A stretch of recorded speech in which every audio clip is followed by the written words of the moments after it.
بسم اللہ الرحمن الرحیم والصلاة والسلام علی رسول الکریم اما بعد اعوذ باللہ من الشیطان الرجیم بسم اللہ الرحمن الرحیم وَإِذْ قُلْنَا لِلْمَلَائِكَةِ اسْجُدُوا لِآدَمَ فَسَجَدُوا إِلَّا إِبْلِيسَ أَبَى وَاسْتَكْبَرَ وَكَانَ مِنَ الْكَافِرِينَ صدق اللہ العظیم۔ ہمارا یہ سلسلہ قصص النبیین کا شروع ہونے جا رہا ہے، اور اس سلسلے سے مقصود محض قصہ گوئی نہیں ہے، اور بلکہ اس قصے سے مراد اور مقصد وہ جس مقصد کے تحت اللہ تعالیٰ نے قرآن کریم میں انبیاء کرام علیہم الصلوات والتسلیمات کے قصے ذکر کیے ہیں، ان مقصودات کو اور ان چیزوں کو اجاگر کرنا اور واضح کرنا ہے۔ اور مختلف قصوں میں مختلف طرح کے سبق ہمارے لیے موجود ہیں۔ انبیاء کرام علیہم الصلوات والتسلیمات کے قصوں میں سب سے پہلے نمبر پہ آدم علیہ السلام، چونکہ تخلیق انسان کے اعتبار سے بھی آدم علیہ السلام پہلے نمبر پر ہیں، اور انبیاء کرام علیہم الصلوات والتسلیمات میں سے بھی آدم علیہ السلام پہلے نمبر پر ہیں۔ آدم علیہ السلام یوں سمجھیے، بلکہ یقیناً بنی نوع انسان کی تخلیق کا دروازہ ہے، وہاں سے بنی نوع انسان کی ابتدا ہوئی ہے۔ تو اللہ تعالیٰ نے آدم علیہ السلام کو پیدا کیا، اور پیدائش سے پہلے چرچے کیے، فرشتوں میں اعلانات کیے کہ کس طرح ہم نے ایک انسان کی تخلیق کو ہم نے بروئے کار لانا ہے۔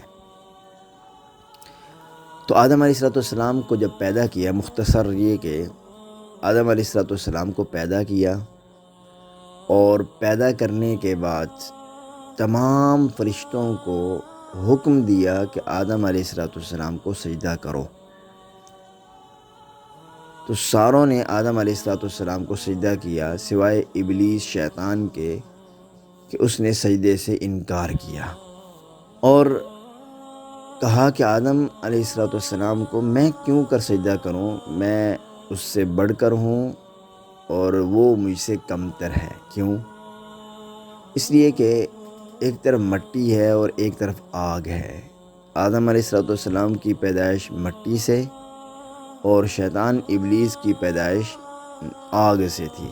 کہا کہ آگ بڑھیا ہے، آگ کے اندر اللہ نے صفت رکھی ہے کہ اوپر کی طرف اٹھتی ہے نا، تو کہا آگ بڑھیا ہے، آگ کے تو شان ہے کہ آگ اوپر کی طرف اٹھتی ہے، آگ نیچے کی طرف کیوں جھکے؟ جھکنا آگ کی صفت نہیں ہے۔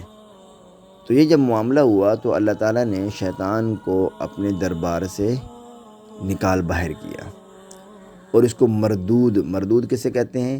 جس کو اللہ تعالیٰ اپنی رحمت سے دور کر دیں وہ مردود ہے، جس کو اپنے دربار سے ہٹا دے، اپنے رستے سے ہٹا دے، اس کو مردود کہتے ہیں۔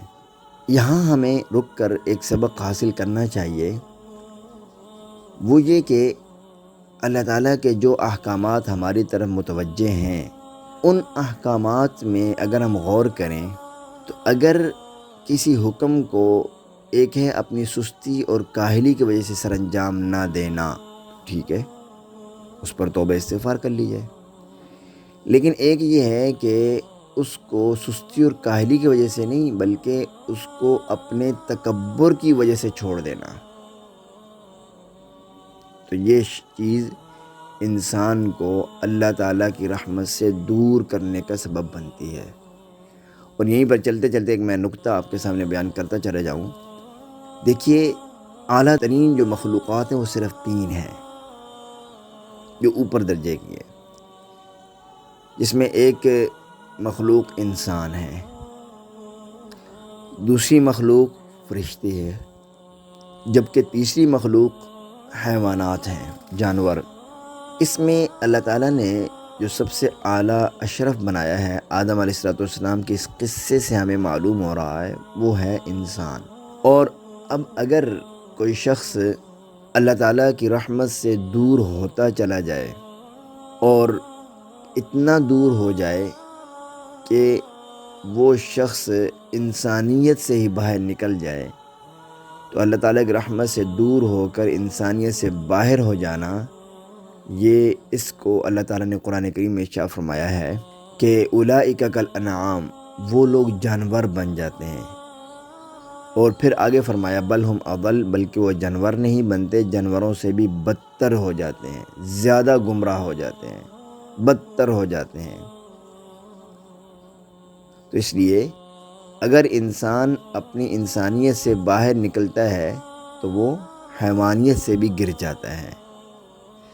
اور اگر یہ تین مخلوقات ہیں نا، انسان، حیوان، فرشتے، اور اگر انسان اللہ کی اطاعت میں لگا رہتا ہے تو اب اس اعتبار سے وہ انسان فرشتوں سے بھی اعلیٰ ہو جاتا ہے۔ تو لہذا ہمیں یہ ایک سبق ملا کہ یہاں پر کہ اللہ کے احکامات کو تکبر کی بنیاد پہ انکار نہیں کرنا، اپنے بڑے ہونے کے اعتبار سے انکار نہیں کرنا کسی چیز کو بھی۔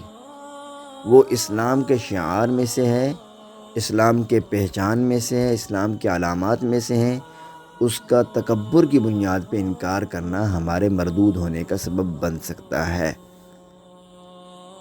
تو آدم علیہ السلام کا قصہ، اس کی جو ابتدا ہے، اس سے ہمیں یہ سبق ملتا ہے۔ ہم مکمل قصہ بیان نہیں کر رہے آپ کے سامنے، ہمیں قصے میں سے ہم جو اہم جز ہوگا اس کو آپ کے سامنے بیان کر کے اس سے جو ہمیں سبق مل رہا ہوگا اس کو آپ کے سامنے ذکر کر دیں گے۔ اللہ تعالی ہمیں اپنے احکامات پر عمل کرنے کی توفیق عطا فرمائے اور تمام احکامات کو دل و جان سے تسلیم کرنے کی توفیق عطا فرمائے۔ آمین۔ وآخر دعوانا ان الحمد للہ رب العالمین۔